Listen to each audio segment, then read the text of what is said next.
आप सभी को जय श्री श्याम। कैसे आप सब उम्मीद से बच्चे होंगे। प्रेमियों, आप लोगों का हमारे पास एक सवाल आया है। हम 2 बार खाटू गए, 20 बार खाटू गए, हमारा काम क्यों नहीं बन रहा। आज इसी टॉपिक पर पूरी वीडियो बनाई जाएगी, ध्यान से सुनना। और फिर ये बताऊंगा कि अब की बार इस तरीके से खाटू जाना, काम ना बने तो मुझे बताना। मतलब मुझे तो क्या बताना, मेरी तो क्या औकात है, लेकिन 100% काम बनेगा आपका। कैसे बनेगा? क्या खाटू जाने से काम बन जाता है? फिर तो लोग पढ़ाई छोड़कर, मजदूरी छोड़कर, काम छोड़कर खाटू भाग लेंगे। चलो इनको भी छोड़ो। मेरे पास फोन आता है, कहां से? खाटू धाम से। उसने कहा कि भाई साहब इस समय बहुत ज्यादा परेशान हूं, कोई रास्ता बताइए। मैंने कहा कि अन्य लोगों को तो खाटू भेज देता हूं, आपको कहां भेजूं? ना हमारे पास कोई जवाब था ना उनके पास। मैंने कहा वही बाबा के पांव पकड़ ले। उसने कहा कि कैसे क्या करूं, मैं तो हर रोज जा आता हूं। फिर उसको एक तरीका बताया था कि इस तरीके से जाना। उस प्रेमी ने वही काम किया, तरीका काम आया। उसी प्रकार आज यह वीडियो 2 बार YouTube पर पहले डाल चुका हूं, आज तीसरी बार है ये वीडियो। और तीसरी बार क्यों बना रहा हूं? क्योंकि उन 2 वीडियो के कारण लाखों प्रेमियों को फायदा हुआ है। तीसरी बार इसलिए बना रहा हूं ताकि आने वाले अन्य लाखों प्रेमियों का भी फायदा हो सके। अब सबसे पहले अपने आप से एक बात पूछो कि मेरी मनोकामना क्या है। मनोकामना जो जरूरी, ये नहीं उससे शादी हो जाए, उसके बगैर मर जाएंगे, बकवास बातें नहीं चलेंगी। वीडियो छोड़कर यहीं से भाग जाओ। आप लड़का हो लड़की हो, हमें घंटा फर्क नहीं पड़ता। वीडियो छोड़कर आप जा सकते हो भाई। यहाँ घंटा का मतलब हरियाणवी में होता है कुछ नहीं, नथिंग, जीरो। ठीक है, कोई गलत मतलब मत निकालो। अब मेन बात यह है कि आप अपने घर के मंदिर में बैठकर ये सोचो कि मेरी परेशानी क्या है, मेरी अरदास क्या है। उसी अरदास को लेकर आप सबसे पहले ध्यान करो कि मेरा नाम ये है, पिता का पति का नाम ये है, इस जगह का स्थायी निवासी हूं, मेरा गोत्र ये है, मेरे कुल देवी ये है, नाम लो। मेरे कुल देवता ये है, नाम लो। मेरे पितर देवता ये है, नाम लो। पितरों का नाम नहीं पता, फिर बता दूं, मरे हुए सभी लोग पितर नहीं होते। कोई एक ऐसा होता है जो पितर लोक में जाता है। पितरों के ऊपर पूरी सीरीज बनाई हुई है, नीचे डिस्क्रिप्शन में लिंक मिल जाएगा, देखनी पड़ेगी। दूसरा कोई रास्ता नहीं है भाई, कोई भी रास्ता नहीं है। अब कुल देवी, कुल देवता और पितर, ये 3 शक्ति ऐसी शक्तियां हैं जो हमारे जन्म से पहले हमारे साथ चल पड़ती है। कुल देवी कुल देवता कौन? जहां हमारे बुजुर्ग जाते थे। पितर कौन? हमारा ही कोई बुजुर्ग। तो तीनों शक्तियां हमारे जन्म से पहले हमारे साथ जुड़ जाती हैं, वही चलती हैं, वही हमारा सारा काम करवाती है। चौथी शक्ति है इष्ट देवता। आपके इष्ट कौन है वो आप डिसाइड करते हो। बाबा श्याम, बाबा हनुमान, भगवान शिव, माता रानी, जो भी आपके इष्ट हैं। 5वें हैं आपके गुरु, वो भी आप डिसाइड करोगे कि गुरु किसको बनाया। गुरु नहीं भी बनाया तो भी कोई बात नहीं। 4 शक्तियां। अब इन 4 शक्तियों को आपको एक बात बोलनी है कि आप हमें खाटू धाम ले चलिए, आप हमें खाटू धाम ले चलिए और बाबा श्याम और बाबा हनुमान के दर्शन करवाइए। बाबा श्याम और बाबा हनुमान के दर्शन करवाइए और सकुशल घर वापिस लेकर आने की जिम्मेवारी आप सभी की। यहाँ आपके कई सवालों के जवाब, जो कहते हैं ना बाबा बुलाते नहीं, ये बोलकर देखना, 100% लिख कर देने के लिए तैयार हूं। शाम को बुलावा आ जाएगा, सुबह बोलोगे तो। जो बोलते हैं हमारे पास जाने का प्रबंध नहीं, कहीं से भी हो, कैसे भी हो, आपके कुल देवी, कुल देवता, पितर और इष्ट देवता, गुरु देवता, 5 भगवान, 5 शक्तियां आपका प्रबंध कर देंगी। सकुशल मंदिर से घर और घर से मंदिर जाने की पूरी जिम्मेवारी ये 5 शक्तियां उठा लेंगी। कोई आपकी तरफ देख भी नहीं सकता, कुछ बिगाड़ना तो असंभव है। अब पहुंच गए रिंगस, कहीं से भी जाओगे रिंगस तो पहुंचोगे। रिंगस पहुंच गए, बाबा को बोलना कि रिंगस आप ले आए हो, आपने पहुंचा दिया है, तहे दिल से आभारी है। अब निशान उठाने की मन में है तो उठा लेना, नहीं है तो कोई जरूरी नहीं है, कोई भी जरूरी नहीं है। पैदल चलो निशान उठाकर, गाड़ी में चलो निशान उठाकर, गाड़ी में जाओ, कैसे भी जाओ, कैसे भी जाओ, कोई जरूरी नहीं है निशान उठाना। आप पहुंच गए तोरण द्वार पर। तोरण द्वार पर पहुंचने के बाद आपको हाथ जोड़ने हैं और कहना है कि हे मेरे घर की, मेरे शब्द जरूर यूज करना है। हे मेरे घर की समस्त दैवीय यानी देवी देवताओं, हे मेरे घर की समस्त दैवीय शक्तियों, आप सब मुझे यहां तक लेकर आए हो। यह जो तोरण द्वार है, इस तोरण द्वार के ऊपर आप सभी अपना माथा रखें, बाबा श्याम, बाबा हनुमान को प्रणाम करें। उस समय आप खुद वहां साष्टांग लेटकर बाबा को प्रणाम करिए। अगर आप पुरुष हैं तो, महिला हैं तो घुटनों के बल बैठकर प्रणाम करिए। ऐसे जो आपने ये जो काम किया है, इस काम की बदौलत जो बाबा अंदर बैठे हुए हैं भाग लेंगे, सिर्फ ये चीज देखने के लिए कि ऐसा कौन आया है तोरण द्वार पर। हलचल हो जाएगी उसी समय। कि ऐसा कौन आया है तोरण द्वार पर जो अपने घर की समस्त दैवीय शक्तियों को लेकर आया है। और उस समय लाइव प्रैक्टिकल करके देखना इस बात को, खड़े होकर अपने आसपास नजर घुमाना। 2 लोग आपको देख रहे होंगे। मैंने 1 का और 3 का नाम क्यों नहीं लिया, 2 का नाम क्यों लिया?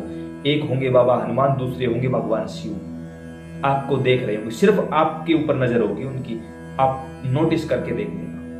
आपको क्या लगता है कि आप अंदर जाकर बाबा को देखोगे? ना भाई, देखो ना देखो कोई फर्क नहीं पड़ता। बाबा ने तोरण द्वार पर आकर आपको देख लिया है और उन्होंने आपको नहीं देखा, आपने उन शक्तियों को देखा है। अब यहीं से तालमेल शुरू। फिर दायां पैर तोरण द्वार के अंदर रखो और आगे निकल जाओ। सेल्फियां लेनी है, वीडियो बनानी है, इंस्टाग्राम पे बाद में बना लेंगे। अंदर चलो, क्योंकि हम हार कर थक कर आए हैं, रील बनाने नहीं आए। अंदर चलो, लाइन में लगो। कौन सी लाइन में? वो लाइन जो आपको बाबा श्याम के मंदिर के सामने ले जाएगी। मंदिर के सामने, उन लाइनों में नहीं, पहले ही मंदिर के सामने। वहां पर एक छोटे से चबूतरे पर गणेश भगवान की फोटो है। छोटी सी गणेश भगवान की फोटो है। वहां पुजारी जी बैठे मिलेंगे आपको। वहां जाकर गणेश भगवान को प्रणाम करो। अब मंदिर में आप 1 रुपए दान करते हो, लाख रुपए दान करते हो, ये आपकी पर्सनल भावना है, मैं नहीं कहूंगा। कोई जरूरत नहीं है वही मंदिर को आपके पैसों की, और वो आपकी श्रद्धा है। आप 5-7 रुपए दान करते हो, करो, नहीं करते हो कोई जरूरी भी नहीं है। गणेश भगवान को प्रणाम करो, आगे चल पड़ो। अब आपको जाना है प्राचीन श्याम कुंड पर। प्राचीन श्याम कुंड पर वहां जाकर सबसे पहले आपको माता रानी के दर्शन होंगे। आगे निकलते ही बाबा हनुमान के दर्शन होंगे। नीचे श्याम कुंड पर चले जाओगे आप सीढ़ियों के माध्यम से। वहां पर आप बाबा श्याम के दिव्य दर्शन करिए। वहां आपको वो जल मिलेगा जो वास्तविक जल है। थोड़ा सा आचमन करिए जल का, वापिस सीढ़ियों के माध्यम से ऊपर चढ़ जाइए, जहां आपको पुजारी महाराज बैठे हुए मिलेंगे। वहां जो भी आपके हाथ में प्रसाद है वो पुजारियों को दे दीजिए, वो भोग लगा देंगे बाबा का। मोर छड़ी का झाड़ा मिल जाएगा। आपकी इच्छा है 5-10 रुपए आप श्रद्धा अनुसार दान करना चाहते हो, कर सकते हो, कोई दिक्कत नहीं। वापिस आ जाइए। अब बात आती है नए श्याम कुंड की, जिसमें नहाया जाता है। अगर यहाँ कुछ कोई मेरा पर्सनल बात पूछे, हालांकि मेरा कोई हक नहीं है यहाँ बोलने का, लेकिन अगर मेरा कोई पर्सनली मुझसे ये पूछे तो मैं कहूंगा वहां मत जाना। क्यों नहीं जाना? क्योंकि वहां के जल को हमने इतना गंदा कर दिया है कि वहां हम खुद खड़े रहना ही पसंद नहीं करेंगे, तो नहाना तो बहुत दूर की। आप जाओ ना जाओ वो आपकी मर्जी है। मैं किसी प्रकार का कोई आरोप प्रत्यारोप नहीं कर रहा हूं, लेकिन उस जल को हमने इतना गंदा कर दिया है कि नहाना तो बहुत दूर की बात है, हम देखना भी पसंद नहीं करेंगे उस जल को। तो आपकी मर्जी, आप जाओ ना जाओ। उसके बाद आप लाइन से लगो। लाइनें आपको चलती हुई मिल जाएंगी। ना समझ में आए किसी से, दुकानदार से पूछ लेना कि बाबा के दर्शनों के लिए जाना है। लाइन से लगिए, चले जाइए। उसके बाद आप पूछिए कि श्याम बगीची कहाँ है, क्योंकि हमें आलू सिंह महाराज के दर्शन करने हैं। श्याम बगीची में जाइए, आलू सिंह महाराज के दर्शन करिए, माता शेरोवाली के दर्शन करिए, भगवान श्री राम के राम दरबार के दर्शन करिए। उसके साथ ही वहां एक छोटी सी कुटिया है, जहां पर श्री श्याम बहादुर सिंह जी ने श्री आलू सिंह महाराज को पहली बार साक्षात बाबा श्याम के दर्शन करवाए थे। साक्षात श्याम दर्शन। कुटिया में दोनों की तस्वीर लगी हुई है, आप उनको प्रणाम करिए। वापिस बाहर आ जाइए उसी रास्ते से। बाहर आने के बाद आप लाइन में लग जाइए। लाइन में आपको वहां 14-15 लाइन बनाई हुई मिलेगी। आपको सबसे पहली या दूसरी लाइन में लगना है, अपने दाएं हाथ की तरफ से पहली या दूसरी लाइन में। वही लाइन जो 13 सीढ़ियों से होकर बाबा के दरबार में जाती है, जो बिल्कुल नजदीक निकलती है।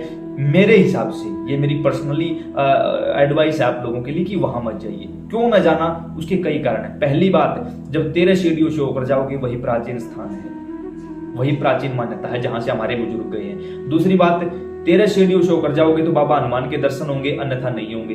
तीसरी बात है, बाबा की नजरें देखना बिल्कुल सामने रहती है। जो सामने से आता है उसके दर्शन होते हैं। लोग वीआईपी के चक्कर में या नजदीक जाने के चक्कर में बिल्कुल नीचे खड़े रहते हैं, ऊपर की तरफ देखते रहते। क्या देखोगे भाई ऊपर? आपने उनको देखा ना देखा कोई फर्क नहीं पड़ता, उसने आपको देख लिया, बहुत बड़ी बात है। वह इतनी ज्यादा भीड़ है, इतनी धक्का पेला, पीछे से लोग इत्र की शीशियां, गुलाब, पीछे से प्रसाद फेंका जा रहा है, किसी के पांव में कांच चुभा, किसी ने कुछ बोल दिया, कुछ गालियां दी जा रही हैं। और जो वहां पर पर्सनल गार्ड खड़े हैं वो हाथ पकड़ पकड़ के एक दूसरे का फेंक रहे हैं। कुछ लोगों ने बोला अगर उसके दरबार में धक्के लगते हैं तो बाहर धक्के नहीं खाने पड़ेंगे। मेरे भाई दूसरे तरीके से देख, बाहर वालों ने तो धक्के मारे दिए, अब उसके दरबार में भी किसी ने हाथ पकड़कर उठाकर बाहर फेंक दिया तो क्या कहीं जगह मिलेगी? एक प्रकार से वो भी धक्के हैं, एक प्रकार से वहां भी हाथ पकड़कर हमें उठाकर फेंका गया है। और जब उसने ही फेंक दिया, दुनिया ने फेंक दिया, उसके सामने जाके रो लेंगे? जब उसने ही फेंक दिया कहां जाके रोएंगे? तो ये मैं पर्सनली आप लोगों को कहना चाहूंगा कि आप 13 सीढ़ियों से होते हुए जाइए, वो लाइन आपके लिए बिल्कुल खाली मिलेगी, वो लाइन बिल्कुल, क्योंकि लोगों को तो पास जाना है भाई, हमें पास नहीं जाना। और आज तक एक बात याद रखना, कभी भी भक्त भगवान के पास नहीं गया, हमेशा भगवान भक्त के पास आए हैं, तो इतिहास गवाह इस चीज के लिए। तो आप 13 सीढ़ियों से होकर जाइए, बाबा श्याम के दर्शन करिए, फिर अपने दाएं हाथ की तरफ मुड़ जाइए और फिर बाबा हनुमान के दर्शन करिए, फिर बाहर निकल आइए।